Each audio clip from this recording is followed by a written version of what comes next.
আজ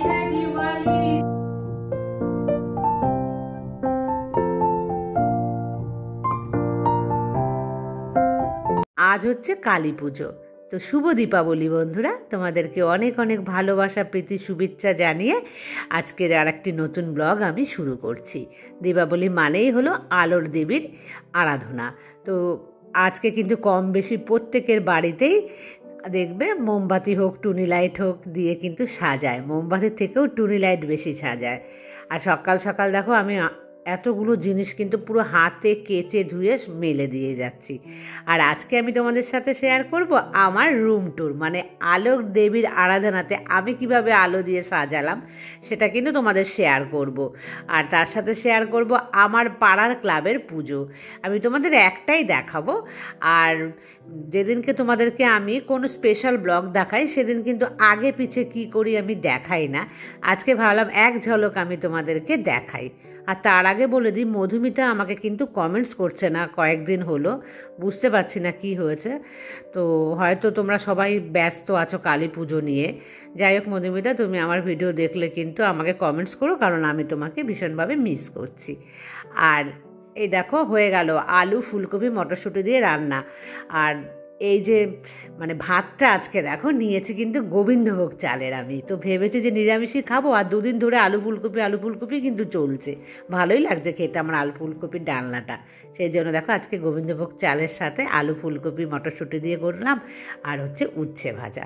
তারপর কিন্তু বন্ধুরা তোমাদেরকে আমি দেখাবো, আজকে তো আর কাজকর্ম বেশি দেখালাম না কারণ ব্লগ অনেক বড় হয়ে যাবে। তো চলো তোমরা আমার সাথে আমার পাড়ার পুজোতে। এটা হলো আমাদের পাড়া, যে পাড়াতে আমরা থাকি। আমরা যে পাড়াতে থাকি না সেই পাড়াটা কিন্তু অনেক নাম করা একটা পাড়া, একদম রাজবাড়ির সাথে লাগোয়া পাড়া।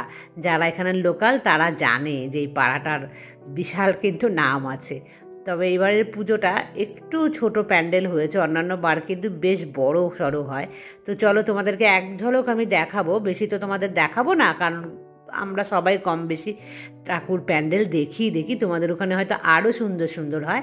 যেহেতু আমি যে পাড়ায় থাকি তা এক ঝলক দেখানোর জন্য নিয়ে আসছি যে আমাদের এখানের কালী ঠাকুর কত বড় বড় হয়, একটা দেখলেই আন্দাজ করতে পারবে। আর ভেতরটা দেখেছো, আমি জাস্ট এক ঝলকই তোমাদেরকে দেখাচ্ছি বন্ধুরা, কারণ আমি খুব উটোপাটা করে এসছি। বাড়িতে গিয়ে তোমাদের সাথে তো আমি শেয়ার করব আমার ঘরের দিওয়ালিতে আমি কীভাবে সাজালাম। এই দেখো মাকে কি বোঝা যাচ্ছে কত বড়? ক্যামেরায় কিন্তু অত বোঝা যাচ্ছে না, সামনে থেকে দেখলে ঘাড় উঁচু করে কিন্তু দেখতে হচ্ছিল এই যে মা কালীকে। তো চলো বন্ধুরা বাড়ি যাই।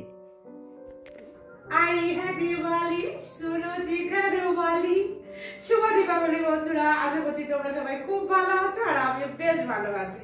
এখন আমি সন্ধ্যাবেলা চলে এসেছি একদম সাজুগুজু করে, আর তার সাথে দিয়া নিয়ে। তো চলো বন্ধুরা কোথায় কোথায় দিচ্ছি তোমাদের সাথে শেয়ার করবো, আর রুম ট্যুর দেবো। বাইরে প্রচন্ড আওয়াজ আসছে, আমাকে কিন্তু আর ভয়েস মানে আমি ডিরেক্ট দিতে পারবো না। তো চলো বন্ধুরা, দেরি আর করবো না, তো দিয়ে দিচ্ছি ঝটপট, মানে এই দিয়া কিন্তু অলরেডি একটা নেমে গেছে। তো চলো রুম ট্যুর মানে তার সাথেও দেখিয়ে দিচ্ছি নিচতলার এটা ডাইনিং স্পেস। তোমরা সবাই দেখো, আর ঘড়ির কাঁটাটা কটা বেজে গেছে দেখেছো, অনেক দেরি হয়ে গেছে। এই দরজাটা দিয়ে আমি হচ্ছে ভেতরে ঢুকে আসি, এই যে দেখতে পাচ্ছ সামনে। তারপর দেখো আমার ডাইনিং আর হচ্ছে এই যে ছোট রুমটা, তার মাঝখানে কিন্তু আমার হচ্ছে সিঁড়ি। তো এইখান থেকে আমি যাচ্ছি ওপরে। আমি যেহেতু নিচে থাকি না এখন আর একদমই বন্ধুরা, তো সেই জন্য চলো ওপরটাই তোমাদেরকে দেখাই। আর ওপরটারই যত্ন কিন্তু আমি বেশি নিতে পারি, কারণ একার পক্ষে তো একটা এত বড় বাড়ি মেনটেন করা সম্ভব নয়। তো দেখো আমি দিয়ে দিয়েছি সিঁড়িতে প্রদীপ, আর এখানে 2-4টে দিয়ে দিয়েছি মোমবাতি। এবার কিন্তু আমি টুনি দিয়ে একটুও সাজাইনি, আমি কিন্তু পুরোটাই মোমবাতি প্রদীপ দিয়ে সাজিয়েছি। তো চলো বন্ধুরা এইভাবে সিঁড়ি দিয়ে উঠেই কিন্তু আমার প্রথমেই তোমরা দেখতে পাবে আমার হচ্ছে ওপেন কিচেন। আমার বাড়িটা তো খুব বড় নয়, ছোট্ট। তো নিচের কিচেনটা দেখেছো খুবই ছোট। সেই নিচের কিচেনের মতন ছোট করতে চাইনি বলে আমি কিন্তু এখানকার কিচেনটাকে বানিয়েছি ওপেন। আর ওপেন করাতে আমার অনেক বড় লাগে। যাদের আমার মতন ছোট্ট বাড়ি তারা যদি এরকম মানে কম স্পেসের মধ্যে বেশ বড় দেখাতে চাও তাহলে কিন্তু এই রকম তোমরা ওপেন কিচেন করতে পারো, এতে কিন্তু ব্যবহারও ভীষণ সুবিধে। দুরকম মোমবাতি তোমাদের সাথে শেয়ার করেছিলাম, যে প্রদীপের মধ্যেও ছোট্ট ছোট্ট মোমবাতি আর এমনি যে বাটি মোমবাতি, সেই দুটো দিয়েই কিন্তু আমি সাজিয়েছি। তোমরা যারা আগের বছর ব্লগ আমার দেখেছো, দিওয়ালির আগে যে আমি হোম ট্যুর দিয়েছিলাম, সেখানে কিন্তু আমি পুরো টুনি দিয়ে সাজিয়েছিলাম আর অল্প কিছু মোমবাতি ছিল। যাই হোক, এই বছরের আমি চেঞ্জ করলাম যে না, পুরোই আমি আলো, একদম অরিজিনাল আলো দিয়েই আমি আমার রুমটাকে সাজাবো।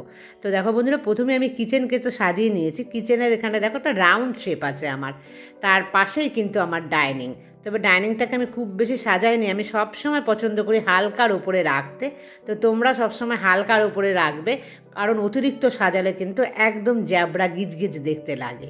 তো কেমন লাগছে বন্ধুরা, এই জায়গাটাতে দেখো আমি একটুখানি ডেকোরেট করেছি, জাস্ট একদম হালকার উপরে। তো দিয়ে দিয়েছি এটাও মোমবাতি। তো আগের বছরের মোমবাতি কিছু বেঁচে ছিল, তো সেগুলোই কিন্তু আমি এখানে অ্যাড করে দিয়েছি। আর এই যে দেখতে পাচ্ছ মোমবাতি, ইলেকট্রিক মোমবাতি, এগুলো আমি আরও 2-4টে কিনে এনেছি, না হলে না কেমন যেন ভালো লাগছিল না দেখতে। আমার যেদিকে ডাইনিং টেবিল, তার বাঁ দিকটাতেই কিন্তু কিচেন। আর ওই যে সিঁড়িতে, তো সিঁড়ি দিয়ে উঠে এসে তাহলে রাইটে পড়ছে কিচেন আর লেফটে পড়ছে ডাইনিং। আর তার সাথে পড়ছে মেয়ের যে রুমটা, একদম সিম্পল রেখেছি, কারণ এখানে আমরা কেউ থাকি না, কিচ্ছু না। আর অতিরিক্ত জ্যাবরা তোমাদেরকে আবারও বলছি ভালো লাগে না দেখতে। তো একটা ফ্লাওয়ার ভাস রেখেছি, আর তার সাথে কিচ্ছু না, সিম্পলভাবে কিন্তু দেখো বিছানাটাকে রেখেছি। আর মা কালীর পুজো তো জবা ফুল দিয়ে কিন্তু সারা বিছানাটাকে আমি একদম সাজিয়ে দিয়েছি। আর সামনেই হচ্ছে মেয়ের যে স্টাডি টেবিল। অবশ্য মেয়ে কোনোদিনও এখানে স্টাডি করেই নি। এখানেও দেখো আমি দিয়ে দিয়েছি কয়েকটা ইলেকট্রিক মোমবাতি, কারণ এখানে আগুন দেওয়াটা একটু রিস্কি আছে। আর এই গোলাপটা বন্ধুরা তুলি বলেছিল খুব সুন্দর লাগছে, তো ভেবেছি আমি আর এক সেট কিনে আনবো পরে। আর এখানেও দুটো আমি দিয়েছি মোমবাতি, তবে কার্টেন আছে বলে খুব সাবধানে কিন্তু আমি দিয়েছি, দুটো দিয়েছি। 3টে দিলে ভালো লাগতো, কিন্তু 3টে দিলে যদি মুশকিল হয়ে যায় সেই জন্য দিইনি।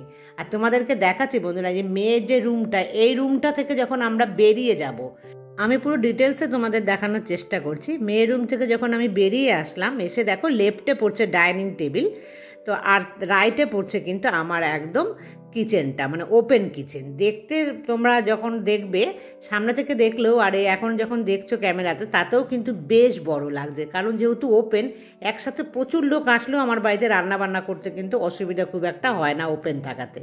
লেফটে আমার বড় একটা রেফ্রিজারেটর আছে, আর এই হচ্ছে অ্যাকোয়াগার্ড আর আমার বেসিং। আর এই যে দরজাটা দেখতে পাচ্ছ, এটা কিন্তু আমার টয়লেটের। আর তারপর এখানে দেখো লেফটে আমার হচ্ছে বেডরুম তোমাদেরকে আমি অনেকবার শেয়ার করেছি, তোমরা সবাই কিন্তু ভীষণ ভালো বলেছো। তো দেখো আমি যে ফুল আছে, গাঁদা ফুলের যে মালাগুলো কিনেছিলাম, সেগুলো দিয়েই কিন্তু সাজিয়ে নিয়েছি। খুব বেশি জ্যাবড়া আমি পছন্দ করি না। যারা যারা আমার ব্লগ দেখো রেগুলারলি, তোমরা কিন্তু বুঝে গেছো যে অতিরিক্ত জিনিস দিলে জিনিস কিন্তু দেখতে না, বরং ঘেটে যায়। আর শ্রাবণীর কথাতে আজকে আমি সরিয়ে দিয়েছি বিছানাটা থেকে সব কিছু। তো কেমন লাগছে বন্ধুরা, খালি খালি লাগছে নাকি ভালোই লাগছে, তোমরা কিন্তু কমেন্টসে জানিও। আর শ্রাবণীও আমাকে অনেকদিন কিন্তু আবার কমেন্টস করছে না। যাই হোক, দেখো এবার এইখানটাতেও আমি কিন্তু একদম অরিজিনাল আগুন দিয়ে সমস্ত সাজিয়েছি। এই হলো আমার সবচাইতে প্রিয় একটা ড্রেসিং টেবিল। তার মধ্যে বন্ধুরা আমি দিয়ে দিয়েছি কিছু মোমবাতি, কিছু ইলেকট্রিক বারবার বলি, আমি ব্যাটারি অপারেটর কিছু দিয়ে দিয়েছি। আর এখানেও দেখো আমি গাঁদা ফুলের মালাটা জড়িয়ে দিয়েছি, আর তার সাথে কিছু কিন্তু মোমবাতিও আমি দিয়ে দিয়েছি। তো এই পজিশন থেকে আমার যে ড্রেসিং টেবিলের লুকটা কিন্তু দেখো কেমন লাগছে। আর জানলায় তো আমি এমনি কয়েকটা ক্যান্ডেল দিয়েছি দিওয়ালি বলে। তবে দেখো আমি কার্টেন কিন্তু সরিয়ে দিয়েছি, আর ভিডিও হয়ে গেলে সাথে সাথে আগে কিন্তু আমি কার্টেনেরগুলোই বন্ধ করে দেবো। আর এই স্ট্যান্ডটাকে আমি এইভাবে ডেকোরেট করলাম, এর পেছনে আর তো পয়সা খরচ করলাম না। তো দেখো 3টে দিয়ে দিয়েছি গাঁদা ফুলের মালা, আর ওর মধ্যে দিয়ে দিয়েছি ব্যাটারি অপারেটর 2খানা মোমবাতি, আর এই 3টে দিয়েছি অরিজিনাল। তো এইভাবে এটাকে আমি সাজালাম, মানে বুদ্ধি এঁটে যে কম পয়সাতে। আর এখানে যে কিনে এনেছিলাম না, তোমরা দেখেছিলে অনলাইন থেকে, এটার মধ্যে কিন্তু একটা মানে নিচে আমি একটা দিয়ে দিয়েছি প্লেট, না দিলে কিন্তু ভীষণ গরম হয়ে যাচ্ছিল, আর তাতে কাঁচটা ফেটে যেতে পারে, তো সে কারণে। তো এইভাবেই সাজালাম একদম সিম্পল করে। আর এই যে সোফার পাশটা দেখো 3টে আমি দিয়ে দিয়েছি মোমবাতি, আর এখানে দিয়েছি লম্বা মোমবাতি। আর প্রত্যেকটা জানলায় তোমরা দেখতে পাবে আমি 3টে করে দিয়েছি, বেশি দেইনি, কারণ বেশি দিলে কিন্তু যদি রিক্সি কিছু হয়ে যায় সে কারণে। যাই হোক, এবছর আমি পুরো একদম অরিজিনাল আগুন দিয়ে কিন্তু আমি সাজিয়েছি আমার বেডরুমটাকে। চারিদিকে গান বাজছে, একটুও ভয়েস দিতে পারছি না বন্ধুরা, আমি কিন্তু এখনই রেখে দিচ্ছি। চারিদিকে এত আওয়াজ আসছে না, আমি কিন্তু কপিরাইটের ভয়ে আর ভয়েস দিলাম না, তাও দেখবে অনেক মানে ভিডিওর মাঝখানে কিন্তু কিছু কিছু এসেই গেছে। আর প্রচণ্ড গরম লেগেছে বন্ধুরা। তো এখন আমি একটু ফ্রেশ হব, আর তোমাদের কেমন লাগলো আর আমি এই ড্রেসটা পরে কেমন লাগলো সেটাও জানিও। তো আজকের মতন এই পর্যন্ত, টাটা।